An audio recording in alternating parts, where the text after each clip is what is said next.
ಈ ಪಾಲಕ್ ಸೊಪ್ಪುಗಳಲ್ಲೇ ಕಿಂಗ್ ಅಂತ ಹೇಳಿದ್ರೆ ತಪ್ಪಾಗಲಾರ್ದು. ಯಾಕಂದರೆ ಈ ಪಾಲಕ್ ಸೊಪ್ಪನ್ನು ಯಥೇಚ್ಛವಾಗಿ ನಾವು ಯೂಸ್ ಮಾಡೋದ್ರಿಂದ ತುಂಬಾ ಹೆಲ್ತ್ ಬೆನಿಫಿಟ್ಸ್ ಇದೆ. ಹಾಗೆ ಇದರಲ್ಲಿ vitamin A, B, C, E, K ಹಾಗೂ ಮೆಗ್ನೀಷಿಯಮ್ ಮತ್ತು ಐರನ್ ಕಂಟೆಂಟ್ ಜಾಸ್ತಿ ಇರೋದ್ರಿಂದ ನಮ್ಮ ಕಣ್ಣಿಗೆ, ಹಾರ್ಟಿಗೆ ಮತ್ತು ಬಿ ಪಿ, ಶುಗರ್ ಬ್ಯಾಲೆನ್ಸ್ ಮಾಡುತ್ತೆ. ನಮ್ಮ ತೂಕ ನಷ್ಟಕ್ಕೂ ಸಹಕಾರಿಯಾಗಿದೆ. ಜೀರ್ಣಶಕ್ತಿನ ಸುಧಾರಿಸುತ್ತೆ. ಹಾಗೆ ನಮ್ಮ ಚರ್ಮದ ಕಾಂತಿನ ಹೆಚ್ಚಿಸುತ್ತೆ. ಅಂಥ ಪಾಲಕ್ ಸೊಪ್ಪನ್ನು ಹಾಕಿ ಇವತ್ತು ನಾನು ಸೂಪರಾಗಿರೋ ದೋಸೆ ಹೇಳ್ಕೊಡ್ತೀನಿ, ಬನ್ನಿ. ನಾನಿಲ್ಲಿ ಒಂದು ಪಾತ್ರೆಗೆ ನೋಡಿ ಈ ಗ್ಲಾಸಲ್ಲಿ 3 ಗ್ಲಾಸ್ ಆಗೋಷ್ಟು ರೇಷನ್ ಅಥವಾ ಡಿಪೋ ಅಕ್ಕಿನ ಹಾಕ್ಕೊತಾ ಇದ್ದೀನಿ.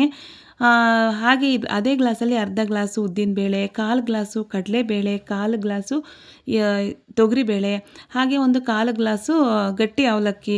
ಇಲ್ಲಿ ಒಂದು ದೊಡ್ಡ ಸ್ಪೂನಲ್ಲಿ 1 ಸ್ಪೂನು ಮೆಂತ್ಯನ ಹಾಕಿ ಈ ಕಾಳು, ಅವಲಕ್ಕಿ, ಅಕ್ಕಿಲಿರೋ ಡಸ್ಟ್ ಎಲ್ಲ ಚೆನ್ನಾಗಿ ಹೋಗಬೇಕು. ಅಲ್ಲಿವರೆಗೂ ಒಂದು 6ರಿಂದ 7 ಸಲ ನೀರು ತೊಳ್ಕೊಂಡು ನೋಡಿ ಎತ್ತಿಟ್ಕೊಂಡು ನೆನೆಯೋದಕ್ಕೆ ಬಿಡ್ತಾಯಿದ್ದೀನಿ. ಒಂದು 5ರಿಂದ 6 ಅವರ್ ನೆನೆಯೋದಕ್ಕೆ ಬಿಡ್ತಾಯಿದ್ದೀನಿ. ನೋಡಿ 5ರಿಂದ 6 ಅವರ್ ನೆಂದಾದ್ಮೇಲೆ ನೋಡಿ ಚೆನ್ನಾಗೆ ಬೇಳೆ, ಅಕ್ಕಿ ಎಲ್ಲ ಚೆನ್ನಾಗಿ ನೋಡಿ ನೆಂದಿದೆ. ಈ ಟೈಮಲ್ಲಿ ನಾವು ಮಿಕ್ಸಿ ಅಥವಾ ಗ್ರೈಂಡರಲ್ಲಿ ಹಾಕ್ಕೊಂಡು ನುಣ್ಣಗೆ ಇದನ್ನು ರುಬ್ಕೋಬೇಕು. ನೋಡಿ ನಾನೀಗ ತೋರಿಸ್ತೀನಿ. ನೋಡಿ ಈ ಥರ ಚೆನ್ನಾಗಿ ನುಣ್ಣಗೆ ರುಬ್ಕೊಳ್ಳಿ. ನೋಡಿ ಈ ಥರ ತರ್ತರಿ ಆಗಲಿ ಏನೂ ಇರಬಾರ್ದು, ತುಂಬಾ ನುಣ್ಣಗಿರಬೇಕು. ಅದೆಲ್ಲ ರುಬ್ಕೊಂಡ್ಮೇಲೆ ಒಂದು ಪಾತ್ರೆಗೆ ಟ್ರಾನ್ಸ್ಫರ್ ಮಾಡಿಕೊಂಡು ಒಂದು 5 ನಿಮಿಷ ಚೆನ್ನಾಗಿ ಕೈಯಾಡಿ. ಯಾವುದೇ ಕಾರಣಕ್ಕೂ ಉಪ್ಪು ಈ ಟೈಮಲ್ಲಿ ಸೇರ್ಸೋಕ್ಕೆ ಹೋಗಬೇಡಿ. ಚೆನ್ನಾಗಿ ಒಂದು 5 ನಿಮಿಷ ಕೈಯಾಡಿಬಿಟ್ಟು ಅದನ್ನು ಒಂದು ತಟ್ಟೆನ ಕ್ಲೋಸ್ ಮಾಡಿ 8ರಿಂದ 10 ಗಂಟೆವರೆಗೂ ಅದನ್ನು ಫರ್ಮೆಂಟೇಷನ್ ಆಗಿಬಿಟ್ಬಿಡಿ. ನೋಡಿ ನಾನು ಬೆಳಗ್ಗೆ ತೆಗಿತಾ ಇದ್ದೀನಿ. ನೋಡಿ ಎಷ್ಟು ಚೆನ್ನಾಗಿ ಉದುಗ್ ಬಂದಿದೆ ನೋಡಿ. ಈ ಟೈಮಲ್ಲಿ ಇದಕ್ಕೆ ನಾವು ರುಚಿಗೆ ತಕ್ಕಷ್ಟು ಉಪ್ಪು ಹಾಗೆ ಸ್ವಲ್ಪ 1 ಸ್ಪೂನಷ್ಟು ಸಕ್ಕರೆನ ಹಾಕ್ತಾಯಿದ್ದೀನಿ. ಸಕ್ಕರೆ ಹಾಕೋದ್ರಿಂದ ದೋಸೆ ಚೆನ್ನಾಗಿ ಬರುತ್ತೆ, ಅಂದರೆ ಕಲರ್ ಶೈನಿಂಗ್ ಚೆನ್ನಾಗಿರುತ್ತೆ ಅಂತ. ನೋಡಿ ಎಷ್ಟು ಚೆನ್ನಾಗಿ ಉದುಗ್ ಬಂದಿದೆ ಅಂತ. ಈಗ ಸಕ್ಕರೆ ಮತ್ತು ಉಪ್ಪೆಲ್ಲ ಚೆನ್ನಾಗಿ ಮಿಕ್ಸ್ ಆಗೋ ಥರ ಚೆನ್ನಾಗಿ ಒಂದು ಕೈ ಆಡಿಸಿ. ನೋಡಿ ಇದು ಲಮ್ಸ್ ಎಲ್ಲ ಹೋಗುತ್ತೆ. ಚೆನ್ನಾಗಿ ಕೈ ಆಡಿಸಿದ್ರೆ ಇದು ಬಬಲ್ಸ್ ಎಲ್ಲ ಇದೆಯಲ್ಲ, ಬಬಲ್ಸು ಲಮ್ಸ್ ಇದೆಲ್ಲ ಹೋಗುತ್ತೆ. ಚೆನ್ನಾಗಿ ನೋಡಿ ಈ ಥರ ಚೆನ್ನಾಗಿ ಮಿಕ್ಸ್ ಮಾಡ್ಕೊಳ್ಳಿ. ಮಿಕ್ಸಾಗಿ ಒಂದು ತಟ್ಟೆನ ಕ್ಲೋಸ್ ಮಾಡಿಬಿಟ್ಟು ಸಕ್ಕರೆ ಮತ್ತು ಉಪ್ಪು ಎಲ್ಲ ಹಿಟ್ಟಿಗೆ ಹಿಡಿಯೋ ಥರ ಒಂದು 10 ನಿಮಿಷ ಇಲ್ಲ 1/4 ಗಂಟೆ ಅದನ್ನು ರೆಸ್ಟ್ ಮಾಡೋಕ್ಕೆ ಬಿಟ್ಬಿಡಿ. ಅಷ್ಟರಲ್ಲಿ ನಾವು ಏನಾದರೂ ಚಟ್ನಿ ಹರ್ಕೊಳ್ಳೋದಿದ್ರೆ ಹರ್ಕೊಂಡು ಇದನ್ನು ಅಷ್ಟರಲ್ಲಿ ಇದು ರೆಸ್ಟ್ ಆಗಿರುತ್ತೆ. ಇಲ್ಲಿ ಒಂದು ಪಾತ್ರೆಗೆ ನಾನು ನೀರನ್ನು ಕಾಯೋದಕ್ಕೆ ಇಡ್ತಾಯಿದ್ದೀನಿ.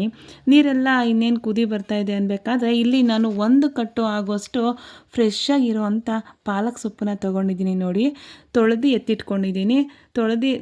ಪಾಲಕ್ ಸೊಪ್ಪನ್ನು ತೊಳೆದು ಎತ್ತಿಟ್ಟಿರೋವಂಥ ಪಾಲಕ್ ಸೊಪ್ಪನ್ನು ಈಗ ಬಿಸಿ ನೀರಿಗೆ ಹಾಕಿ ಒಂದು 2 ನಿಮಿಷ ಈ ಥರ ಕೈಯಾಡಿ. ನೀರು ಕುದಿ ಬರೋವರೆಗೂ ಇದ್ದು ನೋಡಿ ಹಾಕ್ಬಿಟ್ಟು ಒಂದು 2 ನಿಮಿಷ ನೋಡಿ 2 ನಿಮಿಷ ಈ ಥರ ಕೈ ಆಡಿ ಬಿಟ್ಬಿಡಿ.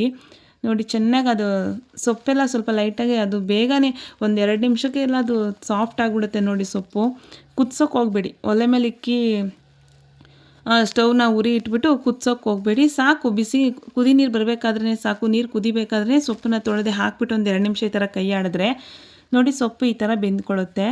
ಈಗ ನಾನು ಎತ್ತಿ ಇಲ್ಲಿ ಕೋಲ್ಡ್ ವಾಟ್ರು, ತಣ್ಣಗಿರೋಂಥ ಫ್ರಿಜ್ ವಾಟ್ರಿಗೆ ಇಲ್ಲಿ ಸೇರಿಸ್ಕೊತಾ ಇದ್ದೀನಿ ಸೊಪ್ಪೆಲ್ಲ. ಈ ಥರ ಹಾಕೋದ್ರಿಂದ ಕಲರ್ ಇನ್ನೂ ಚೆನ್ನಾಗಿ ಬರುತ್ತೆ. ಆ ಗ್ರೀನಿಶ್ ಕಲರ್ ಇದೆಯಲ್ಲ ಪಾಲಕ್ ಸೊಪ್ಪಿಂದು, ಅದು ಇನ್ನೂ ಚೆನ್ನಾಗಿ ಗ್ರೀನ್ ಕಲರಾಗಿ ಚೆನ್ನಾಗಿ ಬರುತ್ತೆ. ಈಗ ಸೊಪ್ಪೆಲ್ಲ ಐಸ್ ವಾಟ್ರಿಂದ ತೆಗೆದು ಒಂದು ಮಿಕ್ಸರ್ ಜಾರ್ಗೆ ಹಾಕ್ಕೊಂಡು ಸ್ವಲ್ಪ ಉಪ್ಪು ಹಾಕೋದ್ರಿಂದ ಇನ್ನೂ ಕಲರ್ ಚೆನ್ನಾಗಿ ಬರುತ್ತೆ ಅಂತ ಅಷ್ಟೇ. ನೋಡಿ ಹಾಕ್ಬಿಟ್ಟು ಮಿಕ್ಸಿ ಮಾಡ್ಕೊಳ್ಳಿ. ನೋಡಿ ಎಷ್ಟು ಚೆನ್ನಾಗಿ ಕಲರ್ ಬಂದಿದೆ ಅಂತ. ಇಲ್ಲಿ ನಾನು ಒಂದು ಅರ್ಧ ಹಿಟ್ಟನ್ನು, ದೋಸೆ ಹಿಟ್ಟನ್ನು ಒಂದು ಪಾತ್ರೆಗೆ ಸೇರಿಸ್ಕೊಂಡು ಇನ್ನು ಅರ್ಧ ಹಿಟ್ಟು ಎತ್ತು ಮಡಿಕೊಂಡಿದ್ದೀನಿ.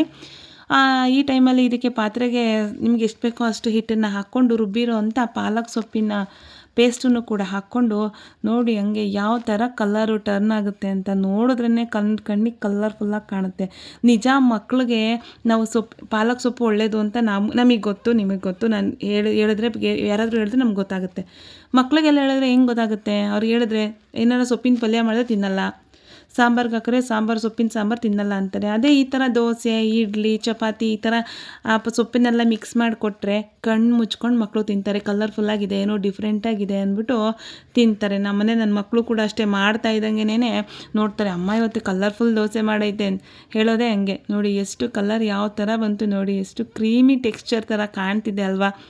ನೋಡಿ ಈ ಥರ ಎಲ್ಲ ಚೆನ್ನಾಗಿ ಒಂದು ಮಿಕ್ಸ್ ಮಾಡ್ಕೊಳ್ಳಿ.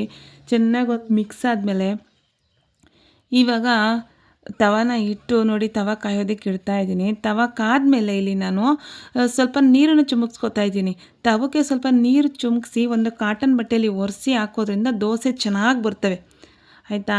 ದೋಸೆ ಚೆನ್ನಾಗಿ ಬರ್ತವೆ. ನಾನು ಈ ಥರ ನೀರೆಲ್ಲ ಚುಮುಕ್ಸಿ ಕಾಟನ್ ಬಟ್ಟೆಲಿ ಕ್ಲೀನಾಗಿ ನೋಡಿ ಈ ಥರ ಒರೆಸ್ಕೊಂಡು ನಾನೀಗ ದೋಸೆ ಬ್ಯಾಟರ್ನ ಹಾಕ್ಕೊಂಡು ಒಂದೊಂದು ಸೌಟನ್ನೇ ನೋಡಿ ನಿಮ್ಗೆ ಎಷ್ಟು ಬೇಕೋ ಅಷ್ಟು ತೆಳ್ಳಗೆ ಇದನ್ನು ಎಳ್ಕೊಳ್ಳಿ. ಯಾವುದೇ ಕಾರಣಕ್ಕೂ ಕಿತ್ತೋಗೋದಾಗಲಿ ಹರಿದೋಗೋದಾಗಲಿ ಆಗೋದಿಲ್ಲ. ತುಂಬಾ ಚೆನ್ನಾಗಿ ಬರುತ್ತೆ, ಅಷ್ಟೇ ಟೇಸ್ಟಿಯಾಗಿ ಕೂಡ ಇರುತ್ತೆ ಈ ಪಾಲಕ್ ದೋಸೆ. ಒಂದು ಸಲ ನೀವು ಟ್ರೈ ಮಾಡಿ. ಈ ಥರ ಹೆಲ್ದಿ ರೆಸಿಪೀಸು ಬೇಸಿಗೆನಲ್ಲಿ ಪಾಲಕ್ ತಿನ್ನೋದ್ರಿಂದ ನಮಗೆ ತುಂಬಾ ಹೆಲ್ತ್ ಬೆನಿಫಿಟ್ಸ್ ತುಂಬ ಇದೆ. ಅದು ಬೆಳೆಯುವಂಥ ಮಕ್ಕಳು ಕೊಡೋದ್ರಿಂದ ಜ್ಞಾಪಕ ಶಕ್ತಿ ಆಗಿರ್ಬೋದು, ಅಥವಾ ನಮ್ಗೆ ಹಾರ್ಟ್ಗೂ ಒಳ್ಳೆಯದಿದು. ಬೇಸಿಗೆನಲ್ಲಿ ಹಾರ್ಟ್ ಅಟ್ಯಾಕ್ ಆಗೋ ಅಂಥ ಇದನ್ನು ಅದು ತಪ್ಪಿಸುತ್ತೆ ನಮಗೆ, ಆಯಿತಾ. ಇದರೊಳಗಡೆ ಹೈ ಫೈಬರ್ ಇದೆ, ಹೈ ಮೆಗ್ನೀಷಿಯಮ್ ಇದೆ, ಅದರಿಂದ ನಮ್ಮ ಹಾರ್ಟ್ಗೂ ಕೂಡ ಇದು ತುಂಬಾ ಒಳ್ಳೆಯದು. ಮತ್ತು ನಾವು ವೆಯ್ಟ್ ಲಾಸ್ ಆಗಬೇಕು ಅಂದರೆ ಪಾಲಕ್ಕು ಬೆಸ್ಟು ಸೊಪ್ಪು ಅಂತಲೇ ನಾನು ಹೇಳ್ತೀನಿ. ಅಂಥ ಒಳ್ಳೆ ಬೆನಿಫಿಟ್ ಇರೋವಂಥ ಸೊಪ್ಪನ್ನ ನೀವು ದಿನ ಯೂಸ್ ಮಾಡಿದ್ರೂ ತಪ್ಪೇನಿಲ್ಲ. ನೋಡಿ, ದೋಸೆಗೆ ಹಾಕ್ಬೋದು, ಚಪಾತಿಗೆ ಹಾಕ್ಬೋದು, ಪೂರಿಗೆ ಹಾಕ್ಬೋದು, ಪಾಲಕ್ ರೈಸ್ ಮಾಡಿಕೊಡಿ. ನಾನು ಪ್ರತಿಯೊಂದು ವೀಡಿಯೋಗಳ್ನೂ ಇದೇ ರೀತಿ ಅಪ್ಲೋಡ್ ಮಾಡ್ತಾಯಿರ್ತೀನಿ. ನೀವು ನೋಡಿ ವೀಡಿಯೋನ, ನೀವು ಮನೇಲಿ ಟ್ರೈ ಮಾಡಿ.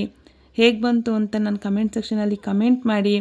ನೋಡಿ ಎಷ್ಟು ಚೆನ್ನಾಗಿ ಈ ಥರ ಕಲರ್ಫುಲ್ಲಾಗಿ ದೋಸೆ ಮಾಡಿಕೊಟ್ರೆ ಯಾರು ತಾನೇ ನಮಗೆ ಇಷ್ಟ ಆಗುತ್ತೆ, ನಮ್ಮ ಮಕ್ಳಿಗೆ ಇಷ್ಟ ಆಗಲ್ವಾ?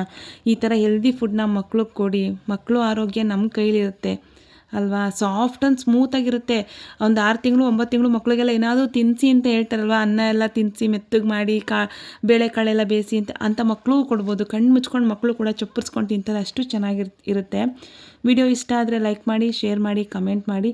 ತಪ್ಪದೆ ನನ್ನ ಯೂಟ್ಯೂಬ್ ಚಾನಲ್ನ ದಯವಿಟ್ಟು ಸಬ್ಸ್ಕ್ರೈಬ್ ಮಾಡ್ಕೊಳ್ಳಿ, ನನಗೆ ಸಪೋರ್ಟ್ ಮಾಡಿ.